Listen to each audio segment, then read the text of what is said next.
Olá para você inscrito aqui no canal Ponto Advento. Voltamos para a continuação do nosso estudo da lição da Escola Sabatina. E nós vamos falar agora sobre a parte 2, né, de ensinando os discípulos. Nós tivemos a parte 1, que eu me atrapalhei e acabei gravando errado, mas agora o vídeo está certo lá. Quem ficou sem entender o último vídeo vai lá agora porque tá certo, né? O que aparece lá no canal Ensinando Discípulo Parte 1 é o Ensinando Discípulo Parte 1 mesmo. Porque tinha ficado o vídeo dos jovens, né? A lição dos jovens nesse endereço aí. Então, nós vamos hoje para a parte 2. Lembrando aqui que o Evangelho de Marcos, ele é dividido em ele tem três grandes seções. Então, a primeira seção fala sobre Jesus, a sua messianidade velada. Ele vai revelando aos poucos ali, né, entre milagres e pregações, sermões, curas, expulsando demônios. Ele vai a todo um percurso até chegar nesse momento, que é o centro ali do livro de Marcos, onde Jesus vai preparar os discípulos para o que em breve tem que acontecer para ele. É o momento em que ele declara o que vai acontecer com o Filho do Homem. Então, os discípulos são preparados aqui e uma série de coisas acontecem, né? Nós vamos falar sobre essa parte aqui. A parte final é justamente a consumação, né? O grande fechamento ali da história toda, né? Jesus ele é preso, Jesus é levado perante as autoridades, é morto, né? Coisa que nós encontramos nos outros evangelhos também. Essa estrutura é muito parecida nos três primeiros evangelhos, mas os quatro falam sobre esse momento, esse grande momento, que é a morte dele na cruz do Calvário. Então aqui nós estamos no centro, né, que equivale ao capítulo 8, ao capítulo 10, e hoje nós vamos falar sobre eventos que acontecem no capítulo 10. Então a gente tem o primeiro aqui, que é Jesus sendo interpelado por alguns fariseus que queriam colocá-lo à prova, né? No meio desses fariseus havia uma classe que era assim do partido de Herodes, né? E Herodes, ele matou João Batista porque João Batista o acusava de não poder se casar, né? Ele não poder ter relações, ele tinha uma vida totalmente irregular com a esposa do irmão dele, com a cunhada. Então ele não podia. E por conta disso, João Batista acabou morrendo. Os fariseus aqui, esse grupo de fariseus aqui, eles eram tão sórdidos que eles tentavam justamente isso, colocar Jesus numa situação em que ele fosse ter algum problema com Herodes mandasse prendê-lo também, né? Eles queriam calar Jesus de uma forma ou de outra, eles tramavam já como matariam Jesus. Pode ver como é que a coisa era satânica ali. O que acontecia com esses líderes, né, que deveriam ser os líderes do povo, deveriam ser os primeiros a colocar Jesus diante do povo, anunciar, assim como João Batista fez, eles deveriam ser, né, eles aguardavam tanto Elias, e mal sabiam eles que eles deveriam ser o Elias que apresentaria Jesus ao povo, né, fazendo o trabalho do próprio João Batista. Mas não, ao contrário disso, festejavam a morte de João e agora queriam que Jesus seguisse o mesmo caminho. Então eles chegam para Jesus e perguntam, né, é lícito o homem repudiar a sua esposa? Então veja que isso aí tem extrema relação com o que aconteceu com Herodes. Imagina essa história chegando para Herodes, as declarações de Jesus. Mas Jesus ele não recua, né? Jesus não recua. Ele fala para eles assim, o que disse Moisés? O que Moisés fala sobre isso? E aí eles declaram, Moisés falou que pode dar carta de divórcio, né? Aí Jesus fala assim, mas no princípio não foi assim. Interessante que Jesus está citando Moisés também. Então ele pergunta, o que disse Moisés? Aí eles vão só apenas na parte, na ressalva que existe na lei a esse respeito, mas esquecem do início, que também foi escrito por Moisés, né? O início, Jesus fala assim, no início não foi assim, né? O homem deixaria o pai e a mãe, se uniria a sua esposa e os dois seriam ambos uma só carne. Então, e depois Jesus declara assim, então aquilo que Deus uniu, não separe o homem. O homem não poderia... O que ele está querendo dizer é o seguinte, ó, divórcio, né, como está lá em Malaquias, um livro esquecido aqui então por esses líderes fariseus, Jesus ele abomina o divórcio. Então ele não quer, não é esse o plano, não é esse o desejo. E os fariseus então acabam saindo, né, de lábios fechadinhos lá, porque Jesus colocou diante deles o próprio texto que eles ignoravam. E os discípulos ficaram encucados com aquilo, mas então é uma coisa muito difícil, né? Em que situação o homem pode, então, se separar? Então Jesus falou assim, olha, somente em caso de adultério, né? O homem poderia dar carta de divórcio e poder casar de novo, né? Ou seja, a questão da parte inocente. Mas eles mesmo assim acharam pesado isso aí e falaram assim, nossa, como é duro, né? Então Jesus falou assim, alguns se fazem eunucos para o reino dos céus, ou seja, alguns evitam até esse tipo de situação, porque é difícil mesmo seguir aquilo que é o propósito, aquilo que o que é a essência ali da Torá, né? E aí Jesus agora ele se depara também com outro, né? Então primeiro foi aparecer os fariseus aqui, colocando Jesus à prova, e agora Jesus encontra um jovem rico. Antes disso, antes do jovem rico, tem um episódio com as crianças. Jesus estava ali com as crianças, os discípulos o repreende por estar com as crianças. E as crianças na época de Jesus, né, ali nessa comunidade judaica, né, no meio do povo judeu, a criança não era muito importante. Assim, não era importante no sentido de ter assim, uma representatividade. Eles davam importância, assim, eles cuidavam, eles educavam, a educação era coisa muito importante para a criança tinha que ser instruída desde cedo no Torá. Quando ele chegava a uma determinada idade, ele tinha que passar por um ritual, né, que é o conhecido Bar Mitzvah, não sei se tinha esse nome na época, mas é o Bar Mitzvah, as crianças alcançavam essa idade e tinham que se apresentar no templo, como aconteceu com Jesus, e então isso era importante, mas elas não tinham voz, não tinha essa parte ativa, né? Elas tinham que ficar ali no cantinho delas, reservado, e as mulheres também. Então era a mesma coisa. Então eles não eram considerados assim pelos homens, né? Pelos homens adultos. Jesus está ali com as crianças e repreende os discípulos, porque os discípulos falam assim, olha, deixa as criancinhas. Ele falou assim, não, deixai vocês as criancinhas, né? Deixai elas virem a mim, porque delas é o reino dos céus. E eu digo mais, quem não entrar no reino como criança, né?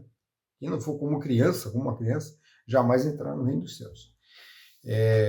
Então Jesus está ensinando aqui duas coisas.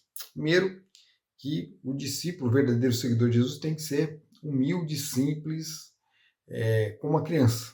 Lógico que a criança não é perfeita, né? Mas aquela simplicidade, humildade, aquela falta de malícia, né? Então, são características, são virtudes que as crianças têm e que os adultos deveriam ter também. Então, eles vão crescendo e vão se afastando disso. Outra coisa é se colocar na posição de criança, porque como se uma criança era justamente aquela pessoa que era assim um símbolo de algo assim irrelevante, né?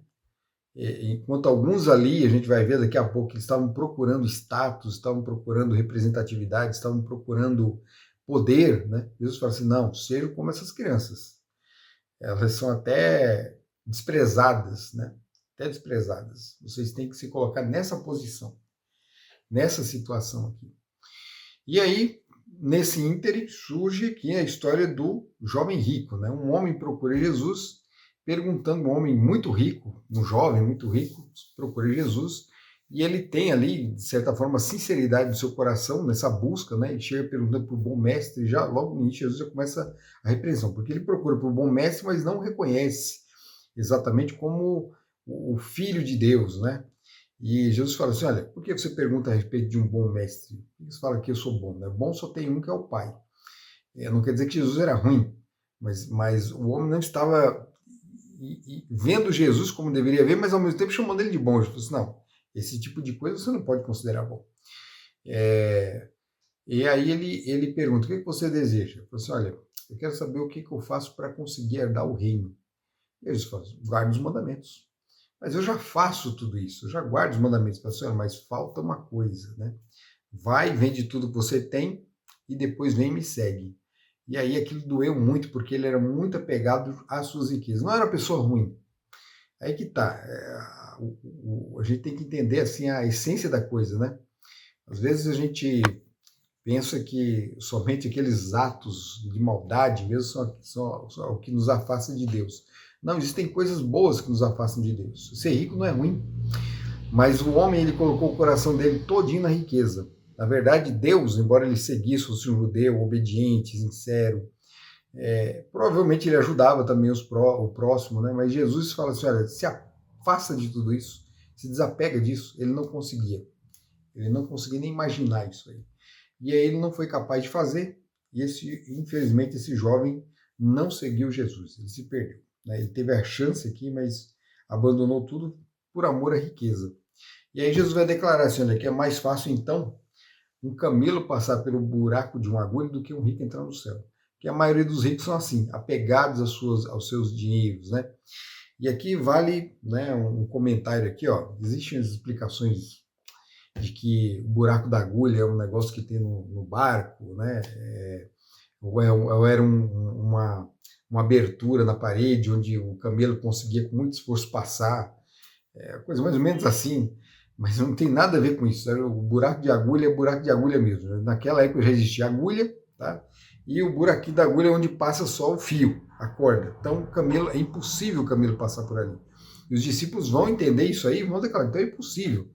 Aí Jesus vai falar assim, não, é impossível para o homem, é impossível para o rico, é impossível se ele confia em si mesmo nas suas riquezas, mas não é impossível para Deus. Deus ele tem condições de converter, de mudar a vida, desde que você se disponha a isso. Você tem que fazer a escolha. Né? Aquele jovem, ele poderia ter feito essa escolha, e Deus transformaria o caráter dele, mas ele não quis, ele não aceitou. E aí, Jesus vai falar novamente da sua morte e ressurreição. Ele vai falar que vai passar por zombarias, vão cuspir nele, vão tratá-lo mal. Né? E depois disso, depois de declarar tudo isso, vem os dois, né, que parece não entender a história, e vem dois dos seus discípulos, João e Tiago, e vão pedir para ele os melhores lugares, né, um lugar à direita e outro à esquerda no reino. Então, Jesus falou assim, vocês são capazes de passar pelo batismo que eu vou passar? De beber o cálice que eu vou beber? Ele falou assim, somos. Eles não entenderam nada do que Jesus tinha dito, porque Jesus tinha acabado de falar como que era o cálice, como que era o batismo pelo qual ele ia passar, né? O batismo da morte. Então eles não entenderam e falaram que estariam dispostos. E Jesus falou assim, realmente vocês vão passar por isso aí. Porque João, por exemplo, sofreu muito, foi mandado para ele de Patmos, quase morreu, foi jogado num caldeirão de óleo, ou seja, ele passou por muita aflição. Morreu de morte natural, né? Jesus o preservou vivo, ele foi o último dos apóstolos a morrer. Mas o seu irmão não teve a mesma sorte, na verdade o seu irmão foi o primeiro mártir. Ele, dos seguidores de Jesus, dos discípulos, foi o primeiro, né, que morreu, e foi o primeiro mártir. E ele então passou pelo batismo que Jesus iria passar. Só que Jesus falou assim, agora quanto assentado do lado esquerdo ou direito, isso aí não cabe a mim, cabe ao Pai. O Pai é quem ia decidir isso aí. Né? E então a gente vê ali que os discípulos estavam brigando entre si para saber quem era o maior. Eles queriam saber quem era o maior. E os dois ali se anteciparam porque eles já se achavam os maiores já e queriam os melhores lugares, né, os filhos do trovão. E Jesus então vai ensinar assim, olha, aquele que quiser ser o maior, esse tem que ser o menor. Então, aquele que quer ser o maior no meu reino é aquele que serve, é aquele que trabalha. Na lição dos jovens a gente falou sobre a árvore, a figueira. É uma parábola que conta a história de uma figueira que não dava frutos e ela estava para ser cortada e lançada fora, mas o que cuidava da figueira e também do vinhedo ali, ele falou assim, não, deixa eu cuidar dela, adubar direitinho lá, dar um tratamento legal nela ali, vai que ela não consegue dar fruto, né? Se ela não der, aí corta mesmo e joga fora. Então, Deus, por sua misericórdia, concedeu um pouco mais de tempo para que aquela árvore pudesse dar frutos. A gente não sabe se deu, mas a gente sabe que é possível dar. Então, aqui os discípulos aqui, eles tinham que ser assim, eles tinham que ser uma árvore que dá frutos. Eles tinham que servir, né? Porque a árvore, ela não ganha nada, ela só dá, né? Os frutos nascem, e as pessoas vão lá e comem, se fartam, depois vai nascer de novo e vão se fartar de novo, e ela sempre vai ali concedendo bênçãos para as pessoas. Assim tem que ser o cristão. Então é isso que Jesus ensina aqui, que aquele que quer ser o maior no reino dos céus, ele vai ser o menor e ele vai ser aquele que serve, ou seja, vai ser como uma criança. E a gente vai aprender também essa lição de ser um servo lá quando Jesus vai tomar a última ceia, que ele lava os pés dos discípulos ali. Ele faz o trabalho que era o servo fazer, o servo que recebia o convidado em casa, viu o patrão, o dono da casa. Ele que limpava os pés do dono, né? Ele estava naquela posição, então Jesus falou assim, não, eu vou fazer isso. Então Jesus vai lá e lava os pés de todos, e aqueles que não fizessem isso, não teriam parte com ele. Então é isso.